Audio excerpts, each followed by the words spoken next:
우리 서로 다시 한번 인사하실까요? 당신 때문에 주님 부르셨습니다. 네, 서로 앞뒤로도 좀 인사하시고 보혜의 소망을 나눴으면 좋겠습니다. 네. 여러분들 성경에는 사람을 크게 두 종류로 나눕니다. 믿음의 사람, 믿지 않는 사람, 순종하는 사람, 불순종하는 사람, 여러 가지 부류로 나누는데 오늘은 좀 다른 언어로 표현하려고 합니다. 죽을 생명을 사는 사람과 부활 생명을 사는 사람입니다. 우리 모두는 부활 생명을 사는 사람인 줄 믿습니다. 우리 옆에 분에게 다시 한번 고백할까요? 당신은 부활의 생명을 사는 사람입니다.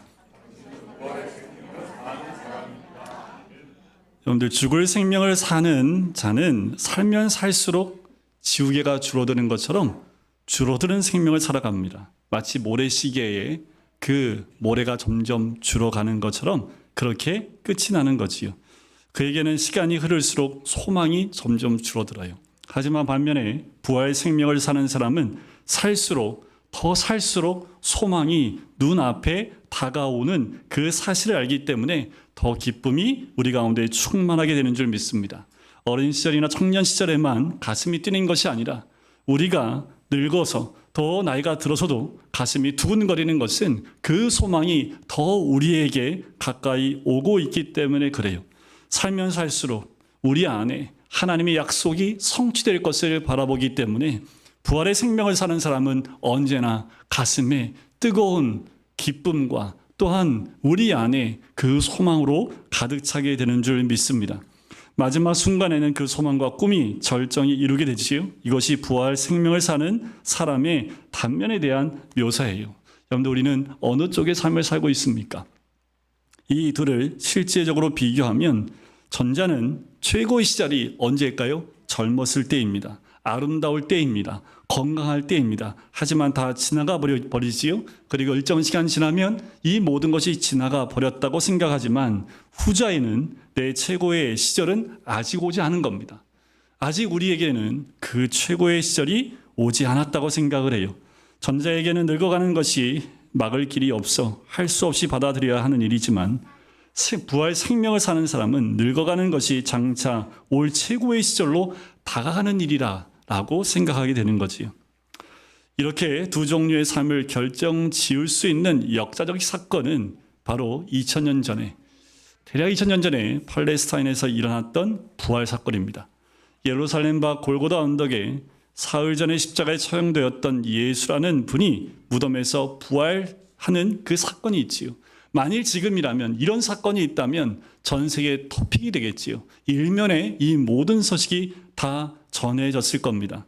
예수의 부활, 이것은 온 세상을 바꾸어 놓는 사건이 되었지만 그 시작은 11명의 사도들에게서 조금 더 확대해 보면 예수를 믿었던 120명의 그리스도를 따르던 자들에게서 비롯되었습니다.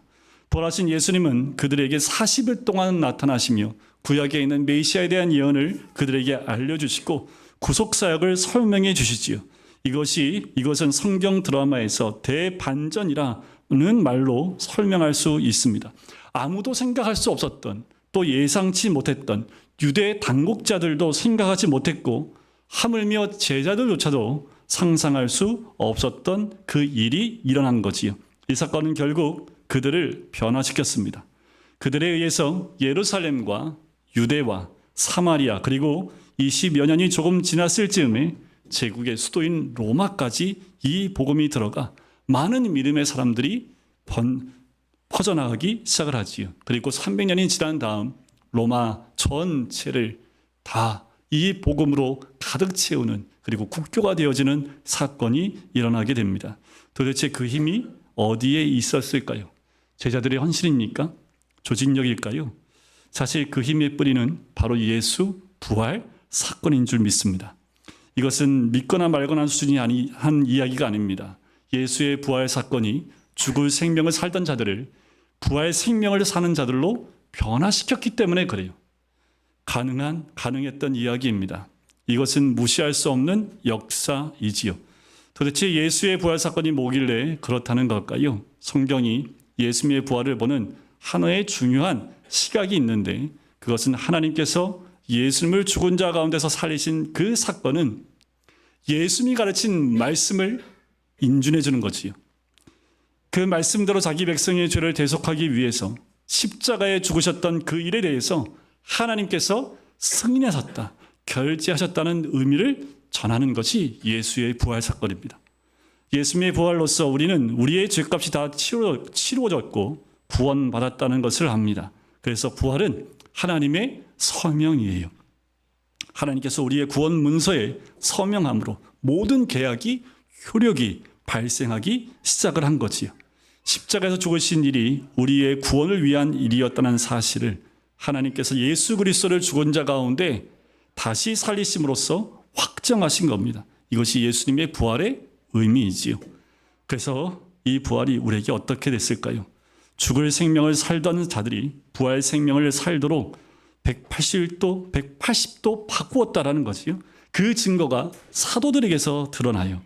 사도행전에 보면 사도들의 그 모습을 통해서 교회가 형성되고 시작되어지는 것을 보게 됩니다. 거기에는 예수의 부활이라는 대반전이 만들어낸 제자들, 즉 사도들의 변화가 있었어요.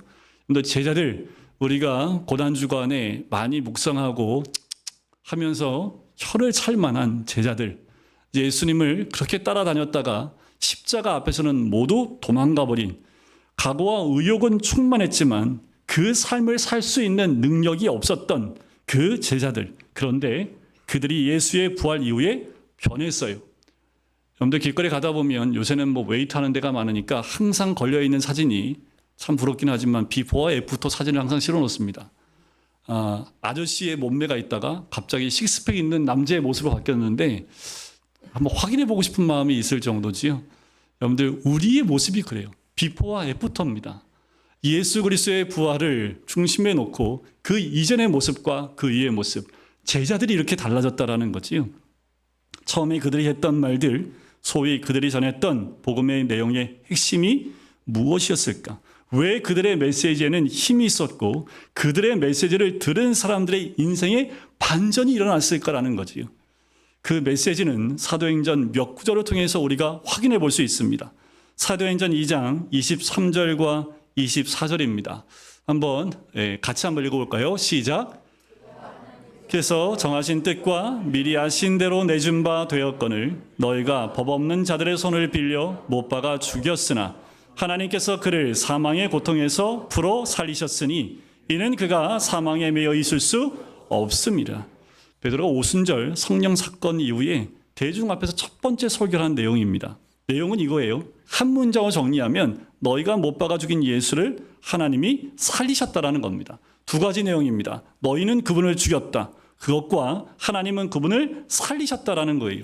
그래서 그 뒤에 보면 이 예수를 하나님이 살리신지라 우리가 다 일의 증인이다라고 선포를 합니다. 이 날은 여기 한 가지 추가된 게 뭐냐면 우리가 일의 증인이라는 거예요. 세 가지입니다. 이들이 사도행전에서 사도들이 전하는 모든 메시지엔 딱 세 가지가 들어가 있어요. 이 설교로 3,000명이 죽게로 돌아오는 사건을 우리는 사도행전 2장에서 보게 됩니다. 또 3장에 넘어가면 안진뱅이를 고치는 사건 때문에 많은 사람들이 베드로와 요한에게 몰려옵니다. 그때 그들에게 했던 설교 가운데 핵심 내용이 3장 14절과 15절입니다. 그 내용을 봐도 똑같아요. 너희가 죽였다라는 거예요. 그리고 하나님이 그를 살리셨고 마지막 맨 뒤에 15절 끝에 보면 우리가 이 일의 증인이다라는 거지요. 동일한 패턴입니다. 너희가 죽였으나 하나님이 살리셨고 우리가 그것을 본 증인이다라는 거지요. 이 설교에서 믿게 된 사람이 5,000명이 죽게로 돌아와요. 베드로와 요한은 이 일로 인해서 공회에 또 서게 됐지요. 관원과 장로와 서기관들 그리고 대제사장들에게 베드로는 다시 말합니다. 사도행전 4장 10절에 보면 또 얘기를 해요.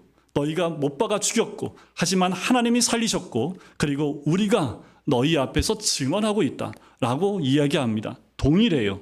하지만 관원들이 싫어했던 건 뭘까요? 죽은 자 가운데서 부활하는 도를 전하는 것을 이들은 원치 않았습니다. 5장에 가면 사도들이 부활의 도를 전하는 것 때문에 다시 한번 공회에 서게 돼요. 거기에 보면 사도행전 5장 30절과 32절입니다. 이건 같이 한번 읽어볼까요? 같이 읽겠습니다. 너희가 나무에 달아 죽인 예수를 우리 조상의 하나님이 살리시고 우리는 이 일의 증인이요 주신 성령도 그러하니라. 자, 여기서도 사도들이 말하는 말은 똑같아요. 너희가 그를 죽였다. 하나님께서 그를 살리셨다. 바로 이 메시지가 세상을 뒤집어 놓은 거예요. 지금 우리에게 부활의 참 소망이 온 것도 바로 이겁니다. 나 때문에 예수님이 죽으신 거예요. 그리고 하나님은 그 죽으신 주님을 우리를 위해서 살리신 거지요. 바로 이 사도들의 인생을 완전히 뒤집어 놓았던 메시지입니다. 기독교는 말만 하는 종교가 아니지요. 처음부터 그들이 전하는 그 복음의 메시지가 그들의 삶을 완전히 변화시킵니다. 그것은 부인할 수 없는 사실인 것이 사도행전 4장 32절부터 35절에 나옵니다. 그 내용을 보면 이들이 그 복음을 믿고 한마음 한뜻에서 다 모여요. 그리고 자신의 모든 소유를 다 내어드리고 함께 공유하며 공동체를 이뤄나갑니다. 초대교회가 형성이 된 거예요. 사람들이 놀라는 얼마나 놀라운 코이노니아를 경험하였는지를 분명히 가르쳐주는 말씀이 여기에 등장을 하지요. 왜요? 이때 예루살렘에 수없이 많은 믿는 사람들이 주께로 돌아옵니다. 그 가운데에는 예루살렘으로 그 절기를 따라 왔던 굉장히 많은 사람들이 있었을 것이다라고 짐작을 합니다. 엄청나게 커진 공동체를 지탱하기 위해서는 거기에 있는 많은 유대인들이 집을 팔고 그리고 밭을 팔아서 교인들이 함께 사도들 앞에 가지고 와서 필요를 채우게 됩니다. 여기에도 그들이 어떻게 일어났는지 설명하는 구절이 있는데 33절입니다. 사도들이 큰 권능으로 주 예수의 부활을 증언하니 무리가 큰 은혜를 받아. 그래요, 은혜를 받아. 이것이 엄청난 코이노니아를 가능하게 했던 비밀입니다. 바로 예수의 부활을 증언하니 무리가 큰 은혜를 받는 거예요. 여러분들, 우리에게 이 은혜가 있기를 간절히 소원합니다. 부활의 메시지와 그 메시지에 은혜를 받은 사람들이 그 비밀이지요. 복음은 말이 아닙니다. 그들에게 있어서 이런 넓은 마음으로 자신의 소유를 가져와 나눌 수 있었던 그 힘은 바로 부활의 메시지입니다. 왜냐하면 이 부활의 메시지는 그들의 시각과 관점을 완전히 바꾸어 놓았기 때문에 그래요. 그리스도와 함께 일으킴을 받아 부활 생명을 살게 된 사람들은 부활 생명이라는 것이 자신들이 그냥 혼자 살도록 받는 생명이 아니라 공동체에 주신 생명이라는 것을 알았던 거죠. 그래서 우리가 나누는 거예요. 내 것을 주님께 드리고 교회 공동체를 위해서 헌신할 수 있는 이유도 여기에 있지요. 다시 말해서 믿음으로 그리스도와 연합을 경험한 사람들은 믿음으로 그리스도와 연합한 다른 성도들과 함께 연합되었다는 사실을 발견하고 경험하는 겁니다. 이게 교회입니다. 개인적인 신앙이 아니라 그렇게 그리스도와 하나 된 자들이 함께 모여 연합되어져 있는 그 모습이 바로 교회예요. 그러니 이런 모임 가운데 생명을 사는, 부활의 생명을 사는 사람들의 자발적인 그 헌신들이 공동체를 세워나가는 거지. 기독교 신앙을 부활신앙이라고 얘기합니다. 하지만 이런 개념적 이해보다 더 실제적인 설명이 있지요. 그리스도인은 죽을 생명을 사는 자가 아니라 부활 생명을 날마다 사는 자라는 거지요. 비단 사도들만이 아닙니다. 구약에 있는 인물들 가운데에도 이 부활 생명을 사는 사람의 표본이 나와요. 가장 대표적인 사람이 두 명인데 첫 사람이 아브라함입니다. 아브라함에게 있어서 언급할 수 있는 가장 중요한 사건은 이삭을 번제로 드리는 사건이지요. 하나님께서 갑자기 그 아들을 제물로 바치라는 납득할 수 없는 명령을 하십니다. 물론 우리는 테스트라는 걸 알아요. 하지만 하나님이 말씀하신 것은 테스트이지만 농담이 아닙니다. 아브라함은 그 아들을 진지하게 하나님이 명령하신 곳으로 3일길을 걸어가서 제단에 쌓고 아들을 묶어서 올려놓고 칼을 빼어 들지요. 그때 하나님께서 급하게 아브라함을 막으시며 내 아들에게 손을 대지 말라. 내가 나를 경외하는 줄 알았다고 하십니다. 하나님께서 때로는 우리가 납득할 수 없는 방식을 훨씬 벗어나 우리에게 명령하실 수 있습니다. 근데 순종은요, 본질적으로 이해가 되었기 때문에 하는 것이 아니라 권위를 인정하기 때문에 하는 것이 순종입니다. 그래서 히브리서 기자는 이 사건을 가리켜 이렇게 기록합니다. 히브리서 11장 19절에 보면 그가 하나님이 능히 이삭을 죽은 자 가운데서 다시 살리실 줄로 생각한지라 비유컨대 그를 죽은 자 가운데서 도로 받은 것이니라.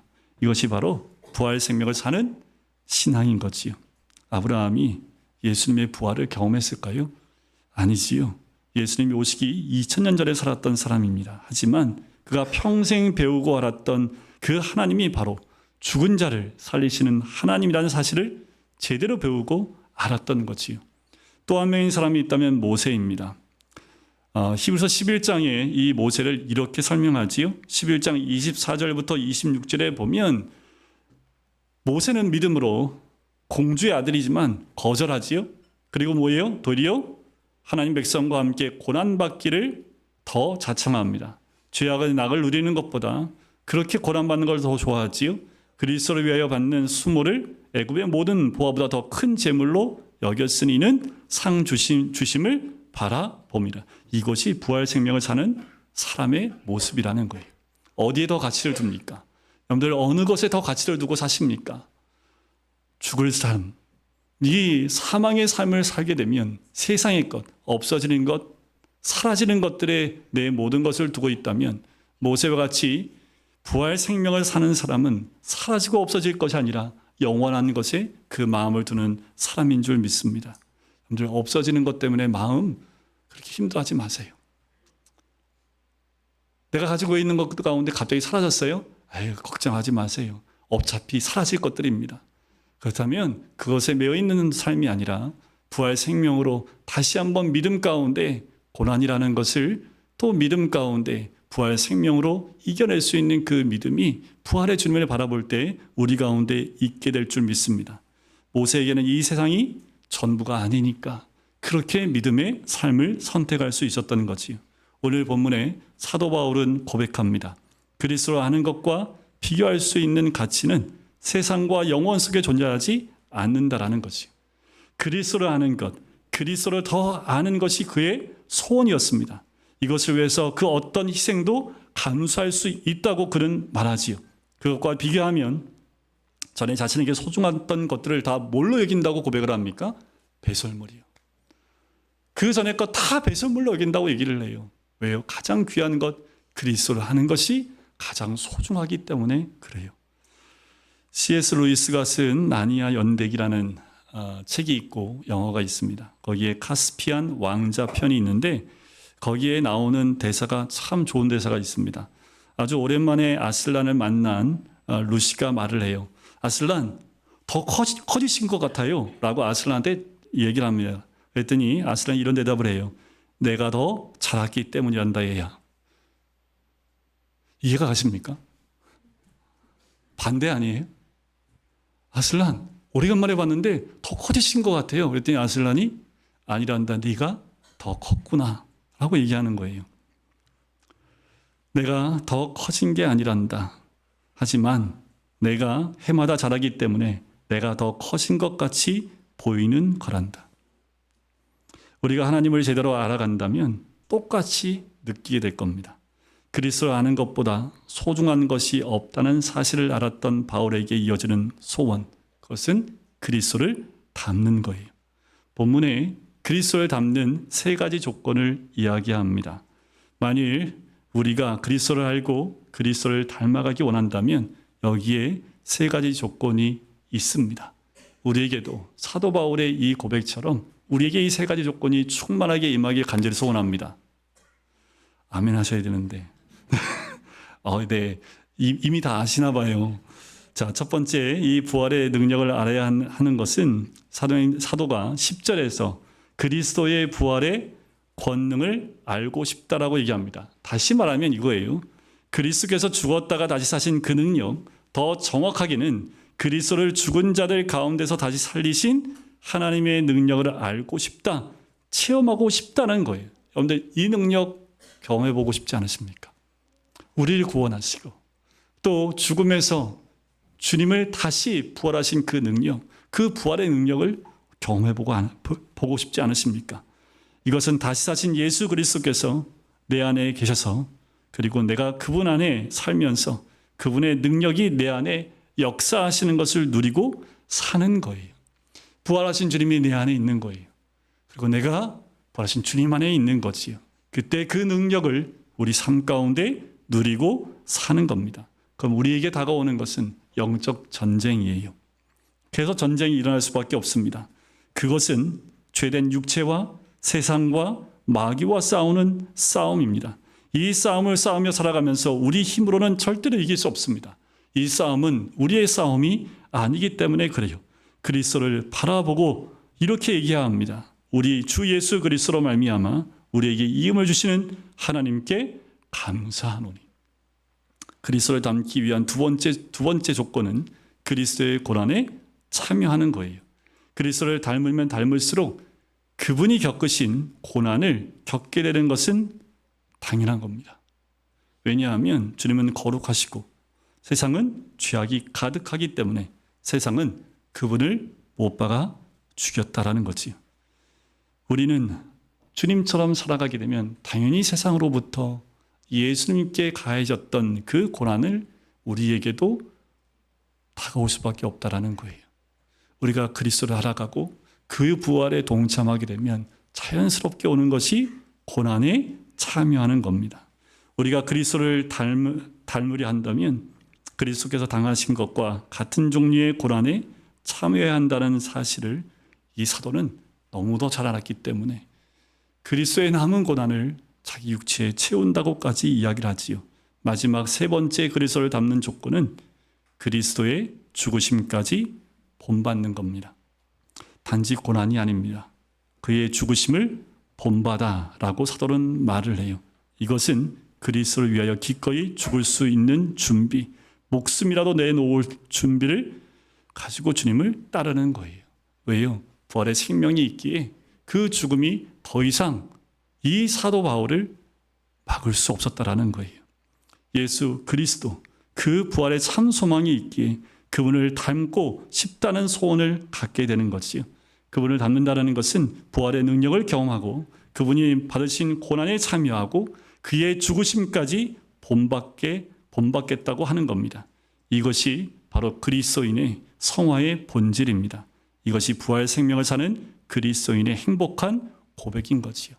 여러분들 그리스도가 내 안에 거하시고 우리가 예수 그리스도를 믿는 믿음으로 고백하신다면 우리 안에 이런 소망이 일어나게 됩니다. 그리스도를 닮아가는 것의 끝이 무엇인지 아십니까? 11절 끝에 보면 어찌하든지 죽은 자 가운데서 부활에 이르려 하노니. 사도 바울은 여기서 우리 구원의 완성, 영화를 말하고 있어요. 이 땅에서 부활 생명을 사는 것을 넘어 우리의 죽을 몸이 죽은 후에 부활하여 영광의 몸으로 변형되는 것을 말하는 거지요. 사도는 우리가 읽지 않았던 9절에서 칭의, 10절에서 성화, 11절의 영화로 우리를 인도합니다. 우리 모두는 부활의 생명을 사는 성도들인 줄 믿습니다. 부활의 그 주님을 깊이 만나고 경험하며 그 능력이 우리 가운데 있을 때 부활의 참 소망이 우리 가운데 있기를 원합니다. 여러분들 자고 깨잖아요. 여러분들 밤에 잠을 안 자는 사람은 특별한 이유가 있지 않은 것은 없습니다. 하나님이 우리 인간을 창조하실 때 저녁이 되면 무조건 자게 돼 있고 아침 해가 뜨면 무조건 일어나게 돼 있는 우리 신체 구조를 이렇게 만들었기 때문에 낮밤이 거꾸로 가면 온전할 수 없는 것이 우리 몸이지요. 하나님이 왜 인간을 하여금 밤에 잠을 자고 아침에 깨게 했을까? 여러 가지 이유가 있을 수 있지만 이 잠과 그리고 깨는 것을 통해서 볼에 대한 좋은 비유로 우리에게 주시는 거지요. 여러분들 자고 싶으세요? 그렇다고 하루 종일 침대에 누워있는 모습으로 밖에 나올 수 없지요. 그리고 잠에서 깼는데 씻지도 않고 옷도 갈아입지 않고 나오는 사람은 단 한 명도 없지요. 똑같아요. 우리가 부활의 참 소망을 느끼고 또 믿고 나가고 있다면 우리는 죽음에서 부활한 영으로 달라져야 된다는 거예요. 변화되어야 된다는 거예요. 잠을 자는 모습으로 잠옷 입고 세상을 나오는 사람은 단 한 명도 없듯이 우리의 영도 마찬가지라는 겁니다. 그래서 골로새서 3장 1절부터 4절 말씀해 보면 너희가 그리스도와 함께 다시 살리심을 받았으면 그리스도와 함께 다시 살리심을 받았으면 위의 것을 찾으라. 거기는 그리스도께서 하나님 우편에 앉아 계시느니라. 그러니까 우리는 뭘 찾아야 돼요? 위의 것을 찾는 자들입니다. 땅에 있는 지체를 죽이는 자들입니다. 이건 우리 힘으로 안 돼요. 너희가 그리스도와 함께 살리심을 받았으면, 그리스도인이라고 한다면, 거듭나야 한다면 그 거듭난 사람들은 성령의 능력 안에서 위의 것 생각하고 또한 그것을 통해서 승리로 나가는 하나님의 사람이 되는 줄 믿습니다. 우리 모두들 부활의 참 소망이 부활의 생명으로 사는 능력으로 드러나시길 주의 이름으로 간절히 축원드립니다. 너희 가정에서, 직장에서 잠자는 모습이 아니라 우리가 부활한 모습으로 모든 사람들에게 부활의 참 소망을 나누고 그 기쁨을 나누는 거예요. 좌절하지 마십시오. 또 슬퍼하거나 괴로워하거나 두려워하지 마십시오. 우리에게는 부활의 소망이 있기에 그 부활의 소망을 가지고 그 능력 가운데 사는 사람들이고 더 주님께 가까이 가는 하나님의 은혜가 있는 줄 믿습니다. 땅의 것은 벗어버리고 위의 것으로 채우시는 주의 백성이 되시기를 주님의 이름으로 간절히 축원드립니다.